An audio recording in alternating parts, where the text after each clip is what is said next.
Bom dia, igreja. Sejam bem-vindos. Que bom que vocês estão aqui. Conseguiram matar a saudade um pouquinho do pastor Pedro aí no vídeo. Vocês estavam com saudade do pastor Pedro, né? Ah, tá. Amém. Foi mais forte. Não, sem problema, Pri. Que é isso? Sem problema nenhum. Muito obrigado, Pri. Você está bem? Tá certo. Pastor Pedro hoje está em Seul. Começou hoje, nesse domingo, né? Lá começou há um tempo já, há 12 horas.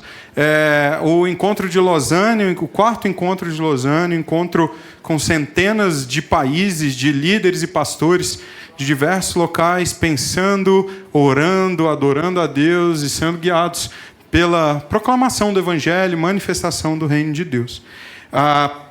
Então, orem por ele, lembrem-se de orar por ele. Daqui 2 domingos ele já está aqui.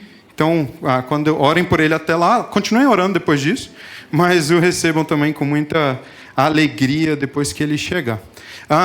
Se você não me conhece, meu nome é Felipe. Hoje eu tenho o privilégio, a responsabilidade de compartilhar do Evangelho com vocês.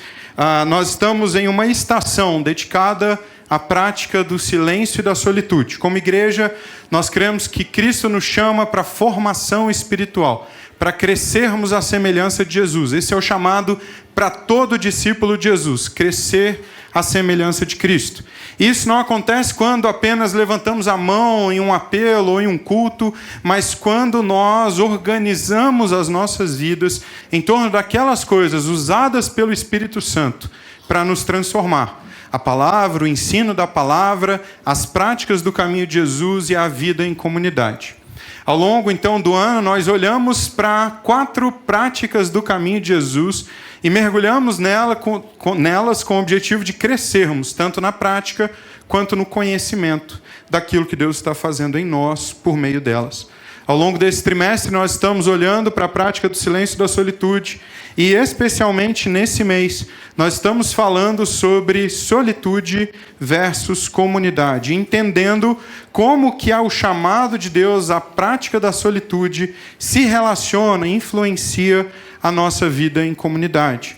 Se você esteve aqui nos últimos 2 domingos, você ouviu o pastor Alex nos guiar no entendimento de que a solitude e a comunidade são complementares. O meu relacionamento com Deus, eu preciso da solitude para o meu relacionamento com Deus, mas se eu não vivo em comunidade, esse relacionamento está incompleto. Nós ouvimos no domingo passado que, eventualmente, ou na verdade, muitas vezes, Deus nos guia à solitude do deserto para abençoar as pessoas que Ele quer alcançar e a comunidade que nos cerca. De fato, nós precisamos tanto da solitude quanto da comunidade, porque a solitude direciona a nossa atenção à presença de Deus. Nós vivemos em um mundo cada vez mais distraído, perdido no barulho e na confusão. E é cada vez mais difícil focar em algo. Mas a solitude, o tempo a sós com Deus, direciona os nossos olhos para Ele, a nossa atenção a Ele, abre os nossos ouvidos para a Sua palavra. Mas não podemos ficar apenas lá, e por isso precisamos da comunidade, porque a comunidade é o local em que essa presença de Deus em nós transborda. Ao longo do Evangelho, nós ouvimos Jesus falar sobre comunidade. E o seu convite é: venha e siga-me. E ao ouvirem seu convite e seguirem a Cristo, os discípulos formam então uma comunidade diversa, distinta, toda variada. A gente tem judeus que observam a lei, a gente tem zelotes, a gente tem cobradores de impostos, a gente tem pessoas completamente diferentes, vivendo juntas agora. Esse é o mesmo chamado para nós. Ao seguirmos Cristo, ao ouvirmos a sua voz dizendo, venha e siga-me, nós somos feito um povo diverso. A palavra de Deus diz que somos povo de Deus, né? Ou somos diversos povos, diversas nações, diversas tribos e línguas. Gente de todo povo, nação, tribo e língua. Esse é o convite de Jesus. O convite de Jesus tem uma direção. Ele nos forma, ou ele forma uma comunidade. Essa é a direção do convite de Jesus, formar um povo.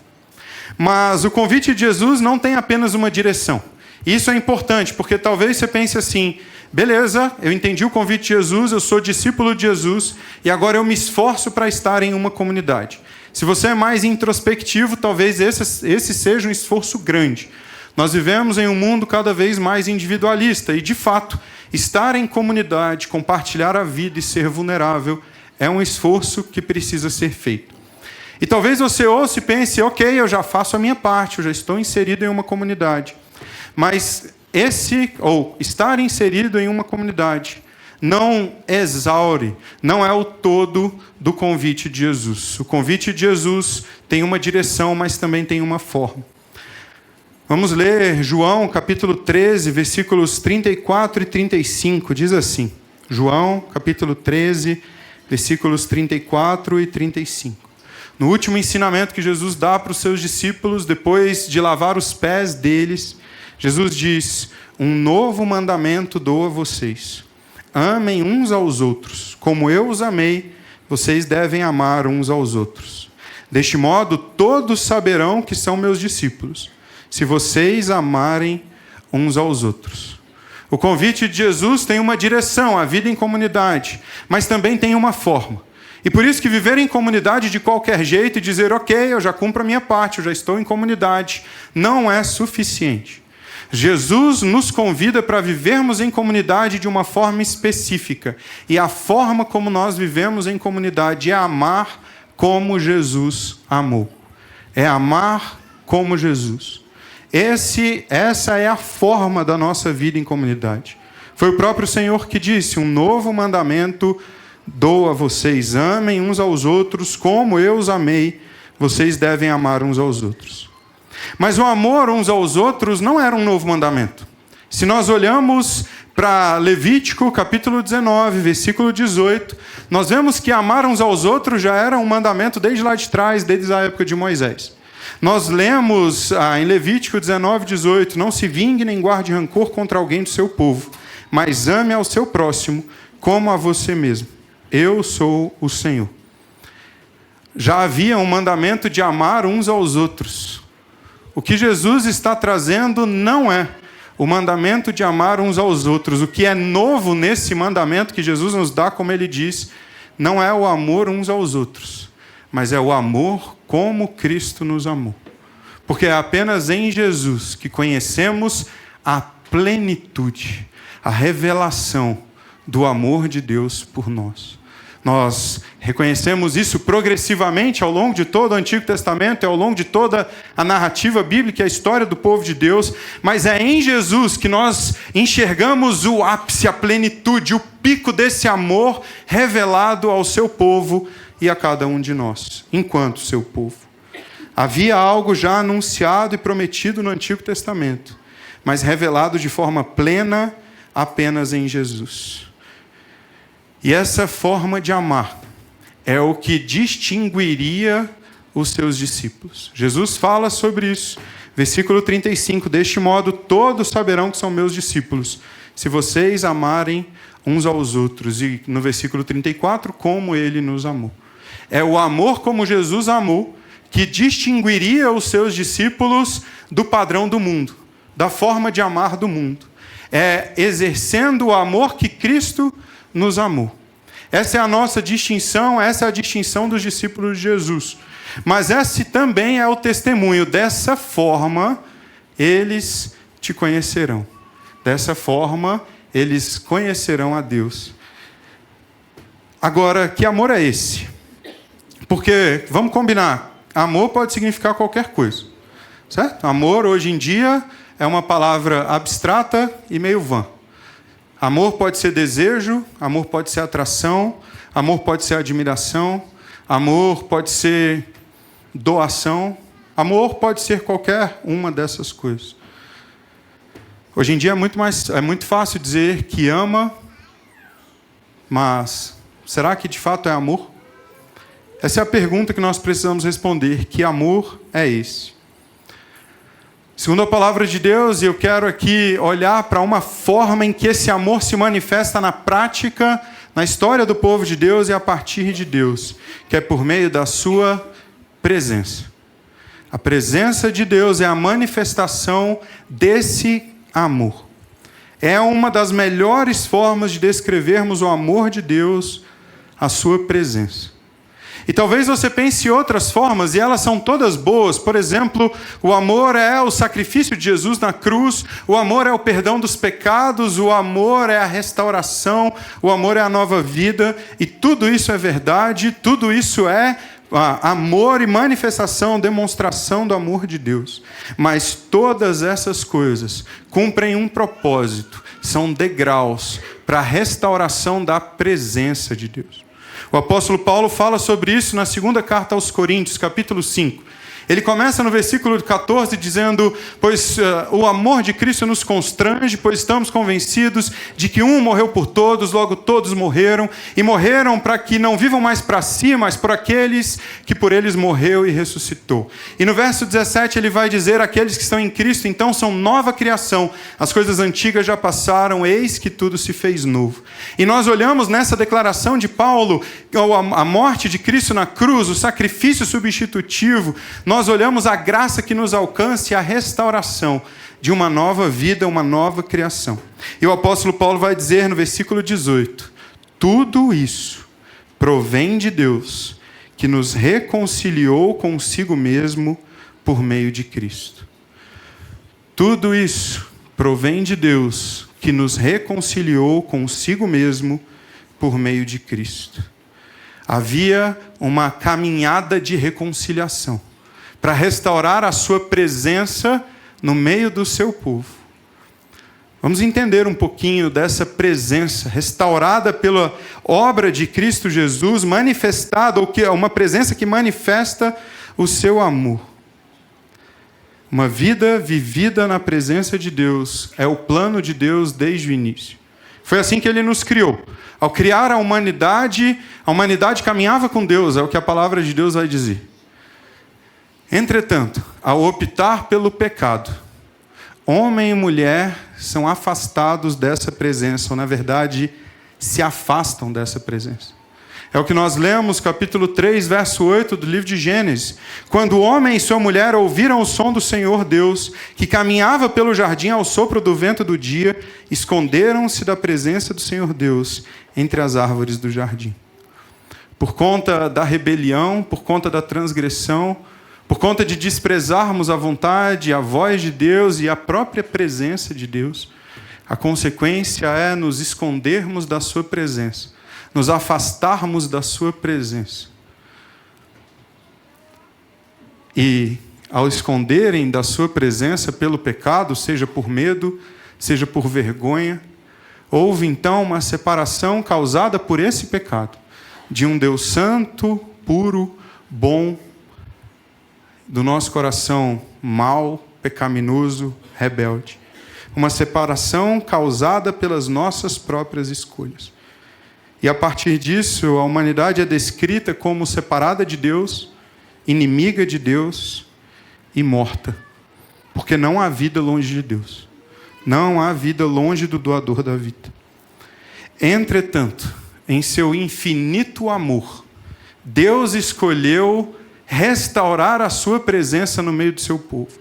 E nós vemos isso desde o início, de forma pessoal. Deus aparece para Abraão, para Isaac, para Jacó, aparece para Moisés na sarça ardente. Mas no livro de Êxodo nós vemos Deus decidindo aparecer para o seu povo. E a presença de Deus agora é manifestada numa nuvem gloriosa, que guia o povo no deserto, em peregrinação no deserto. E diz o livro de Êxodo, capítulo 13, verso 21, durante o dia, o Senhor ia adiante deles em uma coluna de nuvem para guiá-los no caminho, durante a noite em uma coluna de fogo para iluminá-los. Assim podiam caminhar de dia e de noite. A coluna de nuvem não se afastava do povo durante o dia, nem a coluna de fogo durante a noite. Deus decidiu manifestar a sua presença ao seu povo e orienta esse mesmo povo a construir um tabernáculo. Esse tabernáculo seria o local da habitação de Deus. E talvez hoje, no nosso pensamento moderno, você pense assim, um tabernáculo para Deus morar? Uma tenda, tabernáculo e tenda, mesma coisa. Uma tenda para Deus morar? Que negócio besta. O Deus morando em uma tenda. Mas isso revelava uma característica do próprio Deus extraordinária.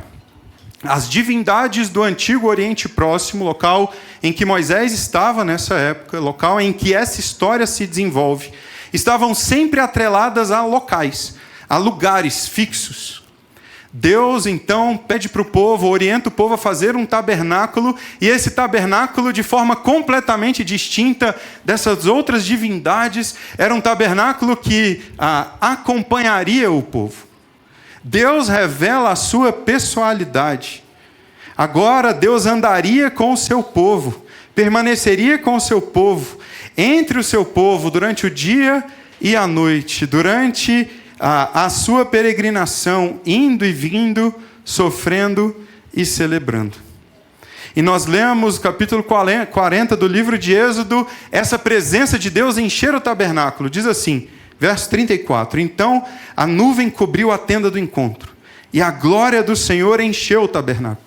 Moisés não conseguia entrar na tenda do encontro porque a nuvem estava sobre ela, e a glória do Senhor enchia o tabernáculo. A presença visível de Deus, liderando o povo, fixou residência entre o seu povo. A presença de Deus se mudou para morar com eles. Mais tarde, essa cena se repete no templo construído por Salomão, e nós lemos isso em 2 Crônicas, capítulo 7. Diz assim, assim que Salomão acabou de orar, desceu fogo do céu e consumiu o holocausto e o sacrifício, e a glória do Senhor encheu o templo. Os sacerdotes não conseguiam entrar no templo do Senhor, porque a glória do Senhor o enchia. Quando todos os israelitas viram o fogo descendo e a glória do Senhor sobre o templo, ajoelharam-se no pavimento com o rosto em terra, adoraram e deram graças ao Senhor, dizendo, Ele é bom, o seu amor leal dura para sempre. A glória do Senhor e a presença do Senhor enchem agora o templo. E essa presença é visível. Ela é tão visível que, ao se depararem com a glória do Senhor enchendo o templo e com a presença visível manifesta dele, o louvor e a adoração do povo é: uau, o seu amor leal permanece para sempre. Ao se depararem com a presença, encontram o amor. É a presença de Deus revelada no amor de Deus, e o amor de Deus revelado na sua presença. Mas diante dessa beleza impensável da presença de Deus no meio do seu povo, há uma limitação aqui. Nós vemos isso nos dois trechos. Verso 35 diz Moisés, do capítulo 40 de Êxodo, Moisés não conseguia entrar na tenda do encontro, porque a nuvem estava sobre ela, e a glória do Senhor enchia o tabernáculo. A mesma coisa nós vemos no templo. Os sacerdotes não conseguiam entrar no templo do Senhor, porque a tenda do Senhor o enchia. A presença de Deus encontra limites na interação com o povo. Por conta da beleza e santidade de Deus e por conta do pecado do povo e da maldade do coração do povo, nós encontramos uma limitação. Um Deus que é pessoal, mas que encontra uma limitação à intimidade. Porque Ele é 100% bom. Ele é 100% santo. E o nosso coração, o coração da humanidade, ainda estava distante dele, ainda estava morto. A presença de Deus com o seu povo apontava para o seu compromisso de manifestar a sua presença a eles. Mas a distância persistente apontava para a diferença entre a santidade de Deus e o pecado do homem, entre um Deus santo e um povo transgressor. O tabernáculo e o templo representam uma era de presença sem intimidade. Centenas de anos depois, nós vemos o apóstolo João iniciar o seu evangelho com uma descrição fascinante. Ele descreve assim o início do seu evangelho, capítulo 1, versículo 14. Aquele que é a palavra tornou-se carne e viveu entre nós. Vimos sua glória, glória como do unigênito vindo do Pai, cheio de graça e de verdade. A palavra habitou, na sua tradução mais literal, é tabernaculou. E o que ele estava dizendo é que a palavra, a presença, Jesus Cristo, a presença de Deus, agora se fez carne e tabernaculou entre nós. E nós vimos assim como eles viram. A glória, o templo cheio de glória, agora nós vemos em Jesus Cristo a glória de Deus. Cheio de glória, graça e verdade. Jesus é o tabernáculo vivo, que respira, anda e fala. Mas a presença amorosa do Deus vivo, de Jesus ali, que tabernaculou entre nós, manifestando a sua glória, que já não era tão limitada quanto no templo e no tabernáculo, mas a presença do Deus vivo tinha seus dias contados. E Jesus mesmo, ao longo dos seus evangelhos, anuncia a sua morte. Era importante que ele morresse. Era importante que ele fosse à cruz, para que ele então restaurasse uma presença com maior plenitude, com maior intimidade. É a cruz de Cristo Jesus que nos reconcilia com Deus. E por meio de Cristo Jesus, desfrutamos de uma presença agora com intimidade.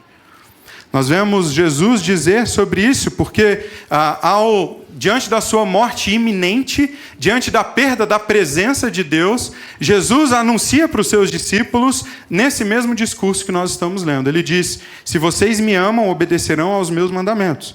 E eu pedirei ao Pai, e Ele dará a vocês outro conselheiro, que esteja com vocês para sempre, o Espírito da verdade. O mundo não pode recebê-lo porque não o vê nem o conhece. Vocês, porém, o conhecem, pois Ele vive com vocês e estará em vocês. A palavra conselheiro é a tradução de duas palavras, allos paracletos, que significa outro como eu, outro de mesma essência. Jesus está dizendo que ele iria, mas enviaria outro para estar com os seus discípulos. Não mais agora, na verdade, apenas com, mas nos seus discípulos.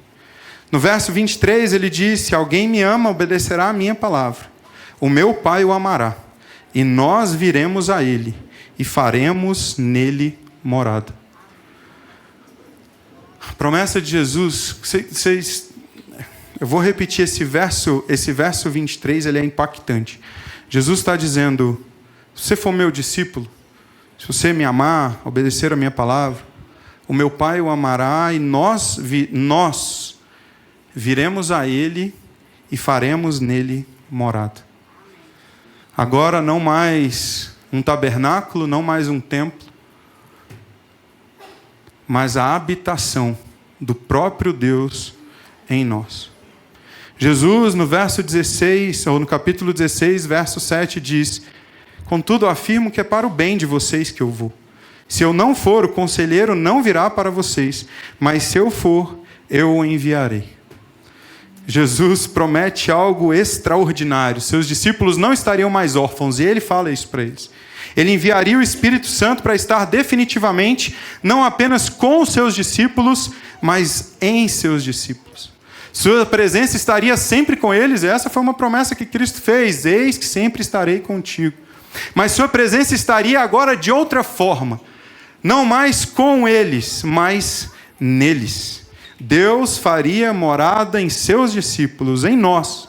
Deus tabernacularia em nós.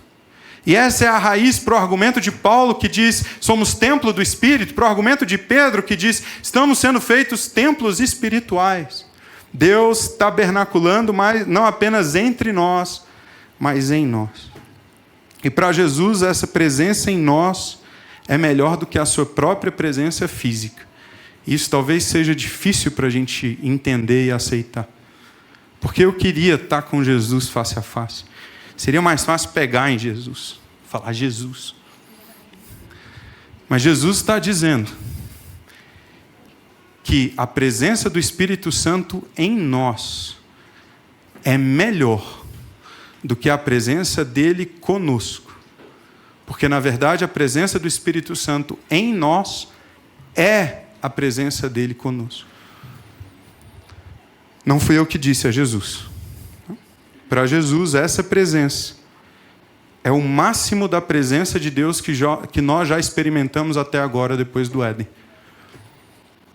Pastor Dallas Willard, teólogo, filósofo, no seu livro Conspiração Divina, ele diz: andamos em um relacionamento interativo com Ele, em função de um novo tipo de vida, a vida do alto.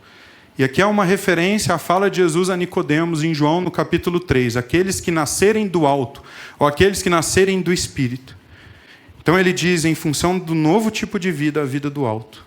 A vida eterna da qual Jesus fala não é um conhecimento sobre Deus, mas um relacionamento íntimo e interativo com Ele. Nós podemos desfrutar da presença de Deus em um relacionamento íntimo e interativo com Ele. Agora, se o amor de Deus se revela na sua presença, esse também é o convite para nós como seus discípulos. Afinal de contas, somos chamados a amar como Ele amou, certo? Então também amamos, não apenas distantes, não estabelecendo condições de proximidade, mas amamos por meio da nossa presença. Nós vivemos em um mundo cada vez mais virtualmente conectado, mas socialmente distante. Uma pesquisa da Meta Gallup, publicada em 2023, avaliou mais de 142 países e encontrou um dado de que 24% das pessoas desses 142 países, das pessoas avaliadas, sofrem com a solidão. Ou seja, 1/4 das pessoas sofre com solidão. Se nós tivermos aqui hoje na igreja 400 pessoas, que é normal para esse culto das 11, significa que 100 pessoas sofrem com a solidão. O chamado para os discípulos de Jesus de manifestarem a presença de amor nas vidas uns dos outros é importante para nós hoje, num cenário em que 1 a cada 4 pessoas sofre com a solidão. Mas atenção, você pode pensar, você pode fazer uma classificação por faixa etária, né? Os jovens não enfrentam a solidão. Sabe qual o grupo em que essa solidão é mais prevalente? Em jovens adultos de 19 a 29 anos. Naqueles que aparentemente têm mais conexões, são aqueles que sofrem com a maior prevalência de solidão. Amor é presença. Eu quero rapidamente passar por 4 características desse amor e caminhar para a nossa conclusão de hoje. Em primeiro lugar, esse amor é intencional.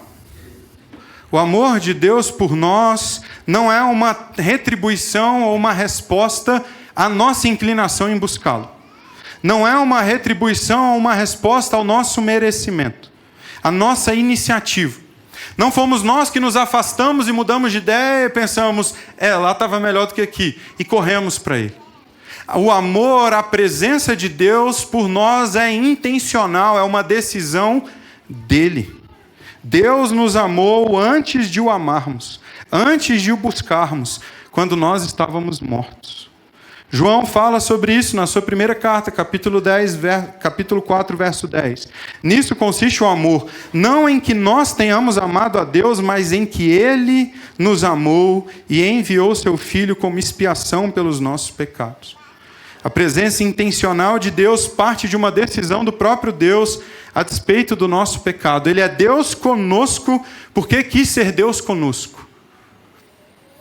Não há justiça em nós que barganhe com Deus a sua presença. Foi pelo seu amor leal, pela sua própria iniciativa, que Ele nos tirou da morte para a vida e manifestou sua presença entre nós. Antes não éramos povo, agora somos povo de Deus. Antes não havíamos alcançado misericórdia, agora alcançamos misericórdia. Hoje nós o buscamos e nós cantamos isso e oramos sobre isso. Nós buscamos a Deus. Nós ansiamos pela presença de Deus. Mas a nossa busca e o nosso anseio pela presença dEle são uma reação a um Deus que manifestou a sua presença a nós. Nós o amamos porque Ele nos amou primeiro. Da mesma forma, nós amamos uns aos outros intencionalmente. Nós não amamos uns aos outros porque o outro decidiu desenvolver esse amor. Nós amamos uns aos outros a despeito da decisão do outro. Nós amamos uns aos outros ainda quando não somos retribuídos nesse amor. João vai continuar dizendo isso, amados, e eu juntei 2 versículos, versículo 11 e 19. Amados, se Deus nos amou assim, também devemos amar uns aos outros. Não, nós amamos porque Ele nos amou primeiro. O amor pelo seu irmão não é condicionado a iniciativa dele. Ele precisa ser intencional. Dietrich Bonhoeffer diz num livro A Vida em Comunhão, um livro que também nós recomendamos bastante, eu quero recomendar esse livro, assim como o outro, Conspiração Divina, acho que tem na lojinha, não tem mais na lojinha, deixa para lá, nem devia ter falado isso, mas lê Conspiração Divina, do Dallas Willard, de Vida em Comunhão, do Bonhoeffer. Ele diz assim: no momento em que Deus foi misericordioso para conosco, aprendemos a ser misericordiosos com nossos irmãos. No momento em que recebemos perdão quando merecíamos condenação, Deus nos capacitou à prática do perdão mútuo. Aquilo que Deus fez para nós, isso passamos a ter como dívida em relação a nossos irmãos. Quanto mais tínhamos recebido, tanto mais podíamos passar adiante. Queridos, como discípulos de Jesus, o amor deve ser intencional, simplesmente porque Ele nos amou de forma intencional. A segunda característica desse amor é que ele é sacrificial. Esse amor intencional de Deus teve um custo altíssimo. A presença intencional de Deus teve um custo gigantesco, absurdo, que nós não poderíamos pagar. Para manifestar a sua presença e o seu amor, Jesus se entregou na cruz. Jesus foi obediente até a morte e morte de cruz. O apóstolo Paulo vai falar em Romanos 5, verso 6, de fato, no devido tempo, quando ainda éramos fracos, Cristo morreu pelos ímpios. Dificilmente haverá alguém que morra por um justo, embora pelo homem bom talvez alguém tenha coragem de morrer, mas nisso Deus demonstra o seu amor por nós. Cristo morreu em nosso lugar, apesar de sermos pecadores. A presença intencional de Deus não foi sem custo. Ele pagou um alto custo. A vida de Cristo Jesus e o sangue de Cristo Jesus vertidos na cruz. Os açoites, a coroa de espinhos, a lança, a ira que foi derramada sobre ele. Como Isaías diz, ele foi traspassado pelos nossos pecados e moído pelas nossas iniquidades. A presença intencional de Deus custou caro, muito caro. A vida do unigênito, Cristo Jesus. Da mesma forma, esse é o amor que seus discípulos devem demonstrar uns pelos outros. Um amor que tem custo. João fala sobre isso no capítulo 3, verso 16, dessa forma: conhecemos o que é o amor. Jesus Cristo deu a sua vida por nós e devemos dar a nossa vida pelos nossos irmãos. Nós somos chamados para uma vida de relacionamentos sacrificiais, em um mundo de relacionamentos por interesse. O que o mundo hoje diz é: você precisa se relacionar com quem te dá algo. Você precisa ser retribuído. Amor próprio. O que o mundo diz é: águia anda com águia. Bru! Nós somos chamados para amar a despeito do que o outro possa oferecer. Nós somos chamados para amar ainda que nos custe tudo. Porque Deus entregou tudo por amor a nós. Esse amor em Cristo Jesus que se entregou por nós, ele não é apenas intencional e sacrificial, mas ele é incondicional. Em Cristo Jesus, o amor de Deus é incondicional. Capítulo 8, verso 38 da carta de Paulo aos Romanos diz: pois estou convencido de que nem a morte, nem a vida, nem os anjos, nem os demônios, nem o presente, nem o futuro, nem poderes, nem altura, nem profundidade, nem ninguém em toda a criação será capaz de nos separar do amor de Deus que está em Cristo Jesus, o nosso Senhor. O amor de Deus por nós não é circunstancial. O amor de Deus por nós não está atrelado às circunstâncias e a nossa capacidade de entender esse amor não está atrelada às circunstâncias. Nós não podemos vincular esse amor a estarmos bem e dissermos: ok, Deus me ama porque Ele me abençoou. E na falta, na escassez, questionar esse amor. O amor de Deus por nós é incondicional, ele é persistente. Mas sabe, esse amor também não está condicionado à nossa performance. E isso para nós é tão difícil. O amor de Deus por nós não está condicionado a quanto você é bom, ao quanto você faz. Isso para nós é difícil porque muitas vezes nós queremos fazer e merecer esse amor. E eu quero merecer, então eu vou servir em todos os ministérios, eu vou dar tudo o que eu tenho e de repente eu estou atrelando o amor de Deus por mim àquilo que eu estou oferecendo. Aquilo que eu estou dando, a minha performance, ao meu desempenho. Mas eu quero te dizer, nada do que você possa fazer paga o amor de Cristo por você. Ele não está atrelado à sua performance. Isso é uma luta terrível para o nosso orgulho. Nós queremos merecer. Quando nós somos chamados para nos render e receber esse amor que é graça. Mas ele também não está atrelado à sua ruindade. Porque se ele não está atrelado à sua performance boa, ele também não está atrelado à sua performance ruim. Talvez você me diga, Felipe, você não sabe o que eu fiz. Você não sabe do meu passado, você não sabe do meu pecado. Você não sabe a gravidade do que eu fiz. E eu quero te dizer, o sangue de Cristo é suficiente para te limpar, purificar, justificar, te tornar filho de Deus. O seu pecado não é maior do que o sangue e o poder do sangue vertido na cruz.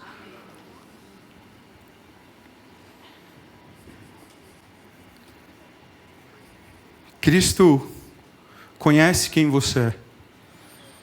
Cristo conhece o seu passado. E o convite dele é para você hoje. Vá a Cristo Jesus. Ele é poderoso e suficiente para perdoar os seus pecados e te purificar de toda a injustiça, como o próprio apóstolo João vai dizer. Mas, queridos, se o amor de Cristo por nós, o amor de Deus por nós não é incondicional, o nosso uns pelos outros também não deve ser. O meu amor pelo meu irmão não está atrelado às circunstâncias. Eu amo quando está tudo bem. Eu amo quando a gente está legal. Eu amo quando as circunstâncias contribuem para esse amor. Mas quando o bicho pega, eu vou cuidar do meu. Eu vou cuidar de mim. Eu vou cuidar das minhas coisas. O amor de Deus, o seu amor e o chamado de Deus para nós amarmos os nossos irmãos não está atrelado às circunstâncias. E também não está atrelado à performance. Seu amor pelo seu irmão não está atrelado ao quanto o seu irmão retribui, ao quanto o seu irmão é bom, ao quanto o seu irmão é bonito nas suas ações ou é feio nas suas ações. Nosso amor pelo nosso irmão precisa ser incondicional. Dietrich Bonhoeffer diz, por colocar-se a serviço em vez de desejar. O amor espiritual ama o inimigo, assim como ama o irmão. Esse amor não deriva nem do inimigo, nem do irmão, nem do inimigo. Deriva de Cristo e sua palavra.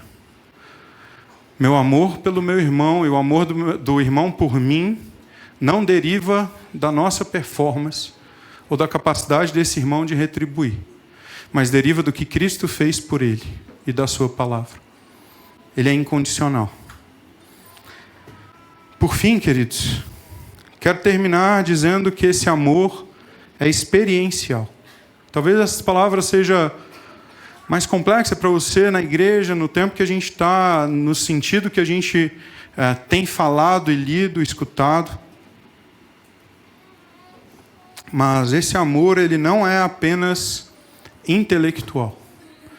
O amor de Deus para nós extrapola aquilo que nós podemos compreender. E ele não se revela apenas por aquilo que compreendemos ou sabemos. Nós não somos convidados apenas a saber sobre esse amor, mas somos convidados a experimentar esse amor. Na carta aos Efésios, capítulo 3, Paulo ora da seguinte forma: oro para que, segundo as riquezas da sua glória, ele os fortaleça poderosamente no íntimo por meio do seu Espírito. Isso para que Cristo habite pela fé no coração de vocês, de modo que estejam arraigados e alicerçados no amor. Assim vocês perceberão, como todos os santos, qual é a largura, o comprimento, a altura e a profundidade do amor de Cristo, e conhecerão esse amor que excede todo conhecimento, para que sejam cheios da plenitude de Deus. Nós vivemos um tempo em que saber as respostas certas é suficiente. Mas em Jesus nós não somos convidados para apenas saber sobre o amor dele, mas para experimentar o amor dele. É claro que nós precisamos conhecer e estudar a sua palavra, estudar sobre ele. Mas mais do que uma ação cognitiva, há uma ação experiencial, relacionamento, intimidade. Pela presença do Espírito Santo em nós, a presença de Deus em nós. O apóstolo Paulo diz que nós podemos ser fortalecidos poderosamente no íntimo do nosso ser. Que nós podemos experimentar um Cristo que habita no centro das nossas afeições, no centro das nossas vontades, em um nível de profundidade muito maior do que apenas aquilo que sabemos. Mas Cristo pode ser aquilo que vivemos. Este conhecimento, como o próprio apóstolo Paulo diz, excede todo o conhecimento. Não é apenas um conhecer sobre ouvir falar, mas é um conhecer de se relacionar. Não é apenas um saber sobre o amor de Deus, mas é um conhecer o amor de Deus por caminhar com Deus e por experimentar esse amor. O apóstolo Paulo diz que nessa condição, experimentando o amor dele, por meio de sermos fortalecidos pelo Espírito que nos habita, nós perceberemos esse amor em todas as dimensões possíveis. A largura, o comprimento, a altura e a profundidade do amor de Cristo. O que ele quer dizer é que numa sala como essa, num auditório como esse, não há lugar em que o amor de Cristo não atinja, não esteja. Largura, altura, comprimento, profundidade, em Cristo Jesus podemos experimentar o amor dele em todas as dimensões, em todas as áreas das nossas vidas. Podemos ser completamente cheios. Imagina um rio, nós cantamos sobre um rio de água viva. Imagina um rio entrando nesse auditório e tomando cada espaçozinho, cada frestinha desse auditório, desse lugar. Esse é o amor de Deus que nós somos chamados a experimentar. Particularmente, eu creio que a nossa dificuldade de amar os nossos irmãos está em não experimentarmos o amor de Deus. A nossa dificuldade em amar uns aos outros como Cristo nos amou está em não experimentarmos o amor que Ele tem para nos amar. A minha dificuldade de amar a minha esposa como eu sou chamado para amar não está na minha ignorância quanto ao que a palavra de Deus diz sobre o amor que eu devo amá-la, mas está na minha dificuldade de experimentar todo o amor que Ele tem, me contentar nesse amor e ser cheio desse amor, de modo que o que fluirá da minha vida será amor, e não grosseria, não estupidez, não amor próprio, mas o amor dele por mim, por meio da sua presença.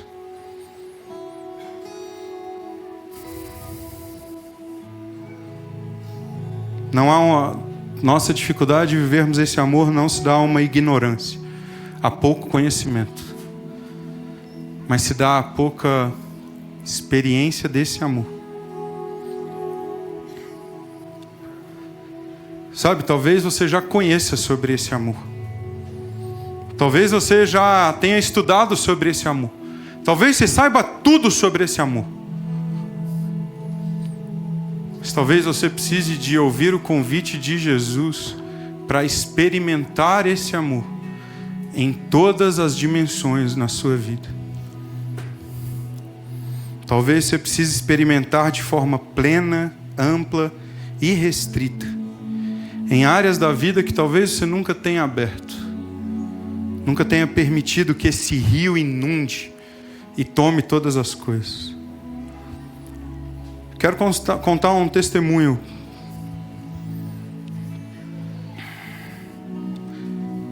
Eu vivi boa parte da minha vida longe de Cristo. Eu não fui criado numa família cristã. E eu vivi no mundo por pouco mais de 20 anos. E eu experimentei as coisas que o mundo tinha para oferecer, procurando alegria, satisfação. Eu mergulhei no mundo e... Eu confesso para você, eu não estou falando isso numa posição de vítima. Eu amava o mundo. Mas eu era vazio. Até o dia que Cristo me resgatou e me deu uma nova vida e me fez experimentar dele e abriu os meus olhos para a vida vazia que eu estava vivendo, para a vida miserável que eu estava vivendo. E me deu a experimentar, ou na verdade me levou à consciência da presença dele, da obra dele. E sabe, eu durante muito tempo estudei, eu mergulhei, eu lia sobre esse amor, e eu sabia que ele tinha me amado e me perdoado por todas as coisas. Eu sabia que ele tinha me limpado do velho eu, que na verdade eu era nova criação. Mas que durante um bom tempo o que eu sentia em mim era uma sensação de inadequação, indignidade, sujeira. Cognitivamente eu já estava limpo pela palavra da verdade, como ele diz. Mas dentro de mim o sentimento, o que eu ouvia era: você é sujo. Olha para o seu passado. Esse é quem você é sujo. Você é indigno. E aqui já, pastoreando, pregando, ensinando sobre a palavra da verdade que limpa e purifica, mas enfrentando um senso, uma noção de indignidade. Até o dia que eu ouvi uma pergunta assim, e me perdoem pela heresia dessa pergunta, mas se você fosse Deus, o que você pensaria quando ele olhar para você, ou quando ele olha para você, o que você pensa? Se você fosse Deus, o que você pensa quando ele olha para você? E a primeira coisa que veio como um caminhão descendo a ladeira foi vergonha. Eu entendi que aquele era o meu sentimento. Eu sentia vergonha. Eu estava preso à culpa, à sujeira do passado, mesmo sabendo do sacrifício de Cristo. E a partir daquele momento, então, eu pude experimentar o amor dele enchendo todas essas coisas e me livrando dessa culpa e me limpando e purificando. E eu acho que eu estou nesse caminho. Não acho que eu tenha chegado lá, mas eu tenho ansiado por experimentar mais disso. E eu quero te dizer, experimentar esse amor é possível. Porque talvez você conheça o amor de Deus. Talvez você conheça sobre o amor de Deus. Talvez, assim como eu, você saiba o que Ele fez por você. Qual é o efeito do sacrifício dEle. Qual é a obra dEle na sua vida. Talvez você saiba tudo sobre essas coisas. Mas talvez internamente você lute com um senso, uma noção, uma acusação de que você é inadequado. Você é sujo. Vergonha, incapacidade. Talvez tenha a ver com a sua infância, talvez tenha a ver com a sua criação, talvez tenha a ver com os seus traumas, talvez tenha a ver com o que aconteceu ao longo da vida, mas o que você enfrenta diariamente é um senso de eu não. E sabe, eu quero te dizer, a oração que o apóstolo Paulo faz é que, segundo as riquezas da sua glória, Ele nos fortaleça poderosamente por meio do seu Espírito que nos habita. E assim nós possamos perceber a largura, o comprimento, a altura e a profundidade do amor de Cristo. Pastor John Mark Comer diz, a pergunta mais importante é: estamos nos tornando mais amorosos? Não é se estamos nos tornando mais educados biblicamente, praticando mais disciplinas espirituais ou mais envolvidos na igreja. Todas essas coisas são boas, mas não são as mais importantes. Se você quer avaliar o seu progresso na formação espiritual, teste a qualidade dos seus relacionamentos mais próximos. Você está crescendo em amor, não apenas por seus amigos e família, mas pelos seus inimigos. A única forma que temos de viver isso é experimentando esse amor, que excede todo o conhecimento e que atinge todas as dimensões nas nossas vidas. Olá, tudo bem com você? Seja bem-vindo ao nosso canal no YouTube, aqui da Igreja Batista Vértice. Eu sou o pastor Pedro Felizola e eu quero te fazer um convite muito especial. Se você tem acompanhado as nossas mensagens, os conteúdos produzidos pela nossa igreja, as palavras de domingo, e isso de alguma maneira tem abençoado a sua vida e a sua família, eu quero te convidar a considerar a possibilidade de orar e contribuir com a campanha Nossa Nova Casa. A nossa igreja está de mudança, eu estou aqui no futuro novo espaço, onde nós funcionaremos como igreja, aqui no coração de Brasília, e nós cremos que a partir deste lugar nós poderemos servir muito melhor a nossa cidade, mas também você que nos acompanha à distância, seja lá onde você estiver, no Brasil ou no mundo.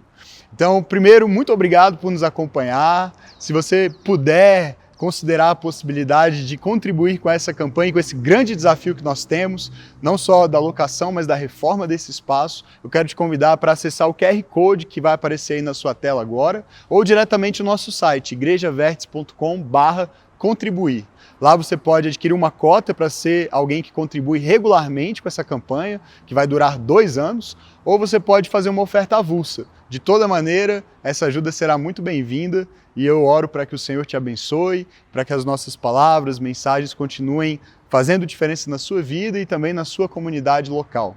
Muito obrigado, que o Senhor te abençoe.